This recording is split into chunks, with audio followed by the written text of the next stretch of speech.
అదరగొట్టే కారం రంగు రుచి ఆచి కారం పొడి.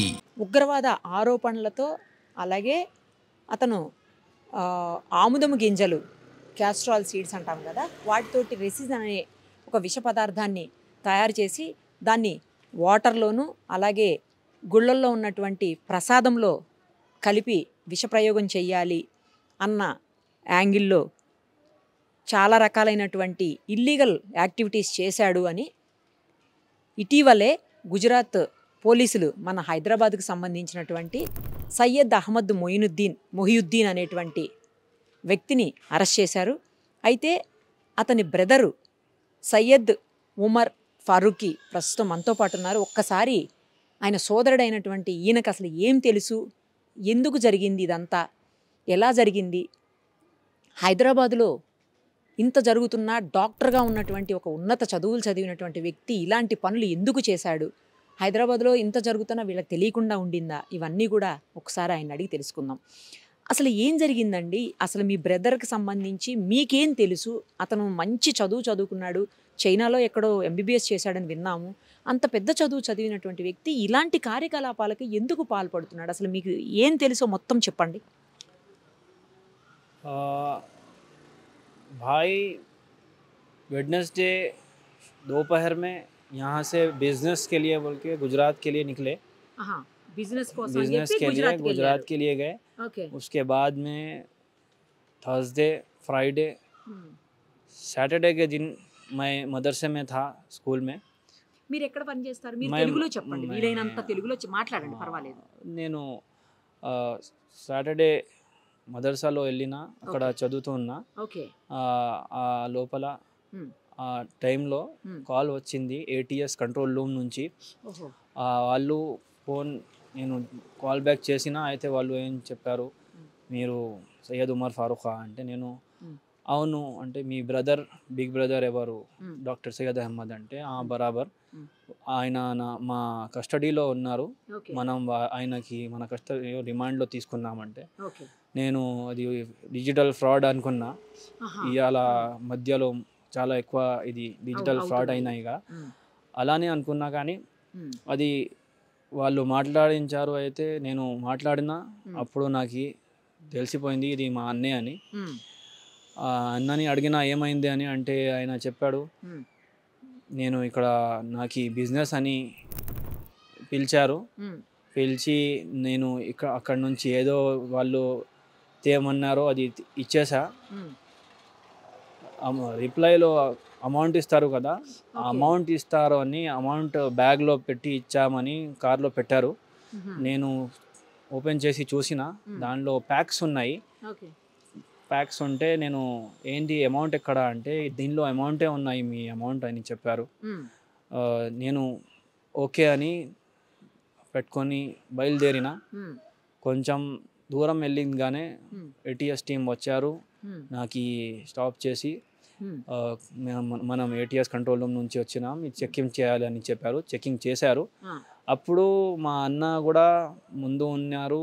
అది చెకింగ్ చేయడానికి మొత్తం ప్యాక్స్ మొత్తం చేయించి ఓపెన్ చేసి చూస్తే అక్కడ గన్స్, బుల్లెట్స్ అది అన్నీ కనిపించాయి. మా అన్నకి కూడా అప్పుడే తెలిసింది. అక్కడ అసలు షాక్ అయిపోయారంట. ఇది ఏంటి అమౌంట్ చెప్పారు కానీ ఇది అమౌంట్ లేదని షాక్ అయిపోయి, ఇక అక్కడి నుంచి అన్న అది బ్రేక్ అయిపోయారు. అక్కడి నుంచి వాళ్ళకి అన్నకి తీసుకొని వెళ్ళి రిమాండ్లో పెట్టారని చెప్పారు. తర్వాత ATS కంట్రోల్ రూమ్ ఆఫీసర్ మాట్లాడి, మీరు ఎప్పుడైనా వస్తారంటే మీరు రండి, ఎవరికైనా తీసుకురావాలంటే తీసుకురావండి, మనం మీకు మీటింగ్ ఏర్పిస్తాం, అరేంజ్ చేస్తామని వాళ్ళు చెప్పారు. సెకండ్ రోజు వచ్చి సండే ఆఫ్టర్నూన్ చెప్పారు, మా అన్న రూమ్లో ఏదో సామాగ్రి ఉన్నాయని ఫోన్ చేశారు. వాళ్ళు ఫోన్ చేసి డ్రమ్లో ఏదో ఉంది, ఇంకా ఏదో మషిన్ ఉంది అది అని చెప్పారు. అసెటాన్ అని ఒక కెమికల్ బాటిల్స్ కూడా ఉంటాయి, అది కూడా ఉన్నాయి. వాళ్ళందరినీ మీరు ఎవరికి లోపల రాకుండా అది రూమ్ లాక్ చేసేయండి, మనం వస్తాం, మనకి ఇది హ్యాండ్ ఓవర్ చేసేయండి అని చెప్పారు. తర్వాత నేను ఇంటికి వచ్చి అది రూమ్ని లాక్ చేసేసా. నిన్న రాత్రి వాళ్ళు 2:00కల్లా 3:00కల్లా అలా లోపల వచ్చారు. వచ్చి ఏదేదో ఉన్నాయో అది మొత్తం తీసుకొని అక్కడి నుంచి వెళ్ళిపోయారు. ఏమున్నాయి అందులో? అదే రైజిన్ పల్ప్, అది ఎసెటాన్ కెమికల్, ఇంకా అది cold press machine, oil machine అది ఉన్నాయి అక్కడ. అంటే మరి అప్పుడు పోలీసులు చెప్పినట్లుగా ఈ ఏదైతే క్యాస్ట్రాల్ సీడ్స్ తోటి విష పదార్థం, రెసిన్ అనే విష పదార్థం చేస్తున్నారని చెప్తున్నారో అది ఉన్నట్లే కదా, అది తయారు చేసినట్లేగా అయితే? అవును మనం మన కళ్ళాలతో చూసినాం, కానీ మనకి కూడా, నాకి కూడా, మీకి కూడా, పబ్లిక్కి అందరికీ కూడా, పోలీసులకి కూడా నేను అనుకుంటున్నా ఇంతకుముందు దీంతో విషం పాయిజన్ అని ప్రొడ్యూస్ చేయవచ్చు కానీ అలా మనకి తెలియదు. మీకు తెలుసా ఇప్పటికన్నా ముందు ఇలా విషం అవుతుంది రైజిన్తో అని? మనకి తెలియదు. అలాంటి మా అన్నకి కూడా దీని గురించి తెలియదు. ఆయనకి ఏదో బిజినెస్ కాల్ చేసి ఇలా చేయండి, దీనికి మనం మీకు ప్రాజెక్ట్ ఇస్తున్నాం, మీకు దీనికి డబ్బులు ఇస్తామని చెప్తే అన్న ఏమో బిజినెస్ అని అనుకొని చేశాడు. అంతేగాని ఇది దీంతో విషం అవుతుందని ఇంటెన్షనల్లీ ఆయన ఏం చేయలే. ఇప్పుడు మరి అది ఉందా, ఆ విష పదార్థం ఉందా? తీసుకుని వెళ్ళిపోయారా పోలీసులు? లేకపోతే మీ అన్ననే ముందు గుజరాత్ పోయారు కదా, ఆ టైంలో ఆయనే తీసుకుపోయిండా? కాదు, ఇది ఇక్కడ రూమ్లో ఏదో ఉన్నాయో అది తీసుకొని వెళ్ళారు పోలీసులు. ఇంకా అక్కడ అన్న ఏం తీసుకువెళ్ళాడు, ఆయిల్ తీసుకువెళ్ళాడు లేదా అది పదార్థం తీసుకొని వెళ్ళాడు అది నాకు తెలియదు. అది పోలీసులు ఏం చెప్పలేదా? ఏం చెప్పలే. నేను ఇప్పుడు ఎంత నాకు తెలిసింది అంత ఏమో చెప్తున్నా. ఇంతగా ఎక్స్ట్రా అంటే నేను వెళ్ళి అక్కడ నుంచి అన్నని కనుక్కొని ఏమేం అసలు నిజం ఏంటో అడుక్కొని మళ్ళీ చెప్పచ్చు. మీ అన్న డాక్టర్ చదివాడు కదా, డాక్టర్ చదివి ప్రాక్టీస్ చేస్తలేడా? కాదు, అన్న 2007 నుంచి 13 వరకు MBBS స్టడీ పూర్తి చేసి చైనాలో చేసి అప్పటి నుంచి 2022 దాకా యాజ్ ఎ డాక్టర్ హాస్పిటల్స్లోనే చేశారు. నాకు అన్నీ తెలియదు కానీ రెండో తెలుసు, ఇది నెఫ్రోప్లస్ అని ఒకటి దాంట్లో చేశారు. ఇంకా హైటెక్ సిటీ మాదాపూర్ అక్కడ ఏమో అది వెళ్తున్నారు డైలీ యాజ్ ఏ రొటీనే ఉంది అన్నది. కానీ అన్నకి బిజినెస్ అంటే ఇష్టం, ఎవరైనా సరే బిజినెస్ చేయాలి అంటారు. అయితే ఈ లాక్డౌన్లో కూడా పాండమిక్లో చాలా డాక్టర్స్ అవసరం ఉంటే అప్పుడు కూడా చేశారు. కరోనా 5 yearsలా వారియర్స్లా ఆయన కూడా సర్వ్ చేశారు. మరి అంత మంచి సర్వీస్ చేసి ఒక మంచి డాక్టర్ అనే పవిత్రమైన వృత్తిలో ఉండి ఎందుకు మళ్ళీ ఇలాగ మారాడు ఆయన? ఎప్పటి నుంచి మానేశాడు ఈ వృత్తి? కాదు, మారలే ఏం లేదు, ఇప్పుడు దాకా అలానే ఉన్నారు. ఇప్పుడు కూడా మా అనుమానంతో మనలో ఎంత ఉన్నాయో అలానే ఉన్నారు. కానీ ఇది ట్రాప్. ఆయనకి అన్న బిజినెస్ స్టార్ట్అప్ చేశారు. ఒక ఏమో జ్యూస్ షాప్ చేశారు, ఇక్కడేమో బిర్యానీ రెస్టారెంట్లో కూడా పార్ట్నర్షిప్ తీసుకున్నారు. అలా చేస్తూ ఉన్నారు. దానిలోనే ఏమో ఒక ఆన్లైన్ కాల్ వచ్చింది అన్నకి, మీకు బిజినెస్ ఆఫర్ ఉంది, ఇది చేస్తారా అంటే అన్న ఏమో అది కాల్కి ఏమో ట్రస్ట్ చేసుకొని ఆ మీద ఎవరు ఉన్నారో మనం వెనకాల తెలియదు కానీ వాళ్ళ మీద ట్రస్ట్ చేసుకొని ఓకే అని వాళ్ళు ఏం చెప్పారో అది చేశారు బిజినెస్. ఆయనకి కూడా తెలియదు ఇది విషయం అని. లేకపోతే మా ఇంట్లో అందరితో సహా ఫ్యామిలీని మొత్తం అక్కడ పెట్టి ఆయన కూడా ఏం సేఫ్టీ ప్రికాషన్స్ లేకుండా అలా ఎందుకు చేస్తారు? విషం అని తెలిసిపోతే జాగ్రత్తగా మొత్తం అది ప్రికాషన్స్ తీసుకొని చేస్తారు. కానీ ఆయన అలా ఏం చేయలే కదా. అలా చేస్తే అనుమానం వస్తుంది, ఏదో చేస్తున్నాడు అని అనుమానం వస్తుంది. కానీ ఆయన నార్మల్గా ఎలా కొబ్బరి నూనె తీస్తుంటారు, పల్లి నూనె తీస్తుంటారు, అలానే ఇది రైజిన్ నూనె కూడా ఆయన తీశాడు, కెమికల్స్ కూడా అలానే వేశారు, మొత్తం అలానే చేసి తర్వాత పెట్టేసి వెళ్ళారు. అంతేగాని ఏదో అనుమానం కొంచెం కూడా మనకి కూడా రాలే, మనం కూడా అదే అనుకుంటున్నాం. ఆయనకు కూడా ఏం తెలియదు విషయం అని. అక్కడ వెళ్ళిన తర్వాత పోలీసులు వాళ్ళని రిమాండ్లో తీసుకున్న తర్వాత పోలీసులే ఆయనకి చెప్పారు నువ్వు ఇది చేస్తున్నావు అని. అప్పుడు ఆయనకి తెలిసింది ఆయన మీద అది ఫ్రాడ్ ట్రాప్ అని. డాక్టర్ వృత్తి ఎప్పుడు మానేశారు? ఆ ప్రొఫెషన్ ఎప్పుడు వదిలేశారు? ప్రొఫెషన్ వదలలే, ఇప్పుడు కూడా డాక్టరే ఉన్నారు. 2022లో ఏమో పాండమిక్ తర్వాత కొంచెం డబ్బులోకి అంటే యాజ్ ఎ డాక్టర్ ఆయనకి సంపాదన ఏదో శాలరీ వస్తుంది, కానీ ఇది క్రైసిస్కి ఫైనాన్షియల్ క్రైసిస్ ఇన్ని పెరిగాయి కదా, అయితే సైడ్ బిజినెస్ కూడా చేయాలి. అయితే అప్పుడు 2022లో ఐటీ డిపార్ట్మెంట్కి చేరారు. అక్కడ నేను వెళ్తే షిఫ్ట్ అయితే కొంచెం శాలరీస్ ఇంక్రీజ్ అవుతాయి అని ఆన్లైన్ ఐటీ డిపార్ట్మెంట్లో అది డాక్టర్ పనిచేస్తున్నారు. ఇప్పుడు దాకా అదే పనిచేస్తున్నారు. డాక్టర్ ఉన్నారు, డాక్టరీ చేస్తున్నారు, సైడ్లో ఏమో ఇది బిజినెస్లో చేసుకుంటున్నారు. అయితే ఇప్పుడు అదే బిజినెస్లో వెళ్ళారు. జాబ్ సండే ఫ్రైడేకి కూడా ఆయన డాక్టర్ జాబ్ చేశారు, ల్యాప్టాప్తో చేశారంట. కానీ ఇది ఒక ట్రాప్లో పడిపోయారు. ఆయన అక్కడే బాధతో ఉన్నారు, మనం ఇక్కడ బాధతో ఉన్నాం. ఇప్పుడు ఆయనకి భార్య పిల్లలు ఉన్నారా? లేదు, అది 2021లో ఒక మ్యారేజ్ అయింది ఆయనకి. అయితే అది ఒక 2 monthsలో ఏమో బ్రేక్ అయిపోయింది. అది కూడా బాధ ఎక్కువ ఉన్నది ఆయనకి. కానీ మూవీ ఫ్యామిలీ ఉన్నది, అది మనం ఉన్నాం. ఎవరెవరు ఉంటారు మీతో? మా అమ్మ, మా చెల్లెలు, 2 చెల్లెలు ఉన్నారు. ఇంకా ఒక అన్న కూడా ఉంటారు. ఇంకో అన్న కూడా? ఈయన పెద్దన్న, ఇంకో అన్న సౌదీలో ఎంటెక్ జాబ్ చేస్తున్నారు. ఇక్కడ 3వ అన్న బీటెక్ జాబ్ సర్చింగ్లో ఉన్నారు.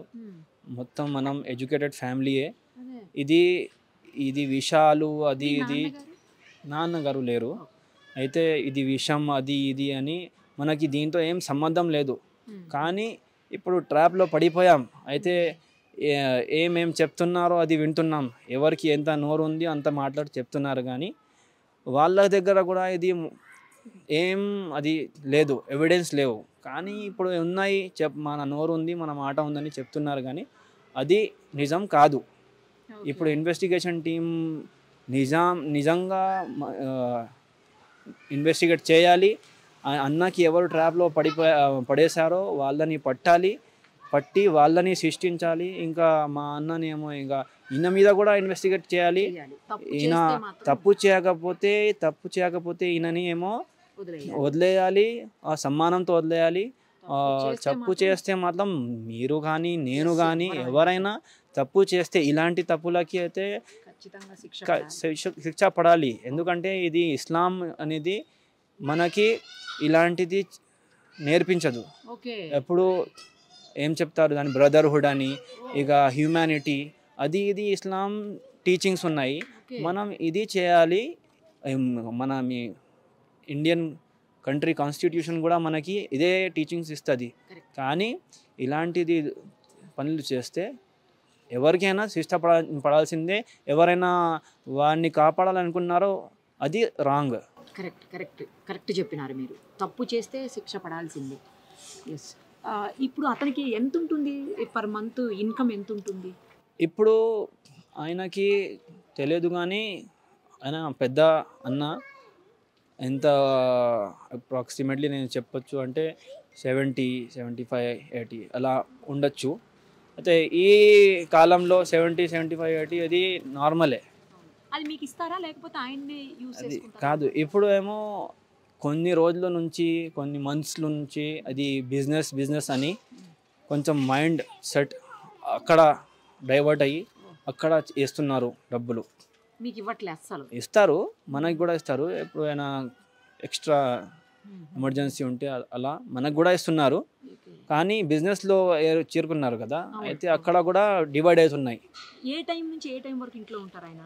ఆయన నార్మల్గా మార్నింగ్ నుంచి ఈవినింగ్ దాకా నైట్ దాకా ఉంటారు. కానీ ఆయన షిఫ్ట్ ఏమో మధ్యాహ్నం నుంచి 11 వరకు. కాదు, ఆన్లైన్ వర్క్ ఫ్రమ్ హోమే కదా, మధ్యాహ్నం నుంచి రాత్రి వరకు అప్పుడైతే ఉంటారు. పొద్దున ఏదైనా పనులు సైడ్ బిజినెస్ పనులు అయితే పొద్దున చేసుకొని వచ్చేస్తారు. కంటిన్యూస్గా కాల్స్ మాట్లాడడం కానీ ఎవరన్నా వచ్చి వెళ్ళడం కానీ అలా ఉంటుందా? ఏం లేదు, మనకి అనుమానం వచ్చేలా ఏం నార్మల్ లైఫ్ మనది ఎలా ఉందో వాళ్ళది కూడా ఆయనది కూడా అలానే ఉన్నది. ఏం నార్మల్ వ్యక్తి ఎలా ఉంటారో ఆయన కూడా అలానే ఉన్నారు. కానీ ఇది ఎలా పడిపోయారో, ఎవరు వచ్చి ఫోన్ కాల్ చేసి ఎవరు మాట్లాడతారా రెగ్యులర్ గా ఫోన్ కాల్స్ మాట్లాడుతుంటారా ఎవరితోటన్నా? కాదు అలా మతలబ్ మనకి చూస్తే అనిపిస్తుంది ఏది ఎంత ఫోన్ మాట్లాడుతున్నాడు అని అనిపిస్తుంది కదా. అది కూడా లేదు. లేదు, నార్మల్ లైఫ్. జాబ్ చేసేసి పడుకుంటారు. పొద్దున లేచిన తర్వాత ఏదో సైడ్ బిజినెస్లు ఏమేం నీడ్ ఉన్నాయి అది చేసుకొని షాప్లో ఏమేం జరూరత్కి సామాన్ కావాలి అది తెచ్చేసి మళ్ళీ జాబ్కి వచ్చేస్తారు. ఇప్పుడు ఓన్లీ ఈ మస్టర్డ్ సీడ్స్ తో ఒక్కదాంతోనే చేస్తారా ఆయిల్ తీయటం? మిగతా అన్నిటితోనే చేస్తాడా? అది ఇప్పుడు అది కూడా అక్కడ నుంచి కాల్ వచ్చి అది అడిగారని అది మిషన్ తెచ్చారు, అది చేశారు. కానీ ఇంతకుముందు ఆయిల్ తీయడం అది ఏం మనకి తెలియదు అసలు. ఎక్కడి నుంచి తెచ్చారు మిషన్? అది కూడా తెలియదు. ఈ ఏటీఎస్ టీం నిన్న వచ్చి చెప్పారు ఇది ఓఎల్ఎక్స్ నుంచి కొన్నారంట. ఇప్పుడు అక్కడ కూడా వెళ్ళాలి, అక్కడ నుంచి కూడా ఇన్వెస్టిగేట్ చేయాలని టీం చెప్పింది నిన్న. ఇప్పుడు ఏమన్నా దొరికిన వాటిల్లో ఏమన్నా పాయిజనస్ మెటీరియల్ ఏమన్నా ఉందా? మనకైతే ఏం అలా అనిపించలే పాయిజనస్ ఉంది అని. ఎందుకంటే మనం ఇంట్లోనే ఉన్నాం, లేకపోతే ఇప్పటిదాకా మనం పోయేవాళ్ళం. కానీ అది ఇలా పాయిజనస్ అని ఏం తెలియలే. కానీ ఇప్పుడు ఇన్వెస్టిగేషన్ టీం చెప్తుంది కాబట్టి వాళ్ళు నిజమని మనం చెప్పాలి. ఎందుకంటే మనకైతే అంత నాలెడ్జ్ లేదు. మరి మీరు ఏమనుకుంటున్నారు, ఎందుకు ఇలా జరిగింది? మనం ఏదో ఫేట్, ఏదో అలా కిస్మత్ అని చెప్తారు కదా, అది వచ్చి ఇలా అయిపోయింది అనుకుంటా. కానీ ఒకే ఒక మాట చెప్తున్నా, ప్రభుత్వంని కూడా మీడియాని కూడా ముందు వెళ్ళి మనం డిసిషన్స్ తీసుకోవద్దు. ఫస్ట్ మీడియాలు కూడా ఫస్ట్ ఇన్వెస్టిగేట్ చేయాలి మొత్తం, తర్వాత మనం బయట పెట్టాలి. లేకపోతే పబ్లిక్లో ఏం బ్యాడ్ ఇమేజ్ వచ్చేస్తుంది. మా అన్నకి ఎలా వచ్చింది, బ్యాడ్ ఇమేజ్ వచ్చేసింది మొత్తం ప్రభుత్వంలో. అలాగే ఎన్ని ఇలాంటి ఇన్నోసెంట్స్ ఉన్నాయో వాళ్ళకి కూడా ఇది బ్యాడ్ ఇమేజ్ వస్తున్నాయి. ఇప్పుడు ఇది కస్టడీలోనే ఉన్నారా మీ అన్న? అవును, రిమాండ్లో ఉన్నారు అక్కడే. గుజరాత్లోనే. అవును. ఇక్కడికి ఏమో తీసుకొస్తామని అట్లా చెప్పారా? ఏం చెప్పారు? కాదు, చెప్పలే. అల్బత్తా ఇది ఓన్ హౌస్ కాదు, రెంట్ హౌసేనా? ఓన్ హౌస్ ఉందా ఇక్కడ హైదరాబాద్? లేదు. రెంట్ హౌసే. అవును, రెంట్ హౌసే. అందుకోసమే అవును యూత్ని కూడా చెప్తున్నా, మీరు ఏమో ఇలాంటి కాల్స్ని బట్టి కన్ఫర్మ్ చేయకుండా బిజినెస్ అని వెళ్ళకండి. లేకపోతే మా అన్న లాంటి ఎన్ని మందిలో ట్రాప్లో పడిపోయారో మీరు కూడా పడిపోతారు. సావధానంగా ఉండండి. ఇంకా ప్రభుత్వాన్ని కూడా అదే మెసేజ్, ఇన్వెస్టిగేట్ చేయండి. చేసి ఏముందో నిజాయితీగా మీరు డిసిజన్ తీసుకోండి. లేకపోతే ఈ ఇండియాలో మళ్ళీ ఈ ఇన్నోసెంట్స్ ట్రాప్లో పడుతూ ఉంటారు, వాళ్ళని శిక్షిస్తూ ఉంటారు. అసలు దొరాచారాలు వాళ్ళు ఏమో బయటపడుతూ ఉంటారు. మీరు వెళ్తారా బ్రదర్ దగ్గరికి? అవును, వెళ్ళాలి. నాకు కూడా వెళ్ళాల్సిన ఉంది. వెళ్ళి అక్కడ నుంచి ఏం చెప్తారు అన్న అది కనుక్కొని వస్తాం.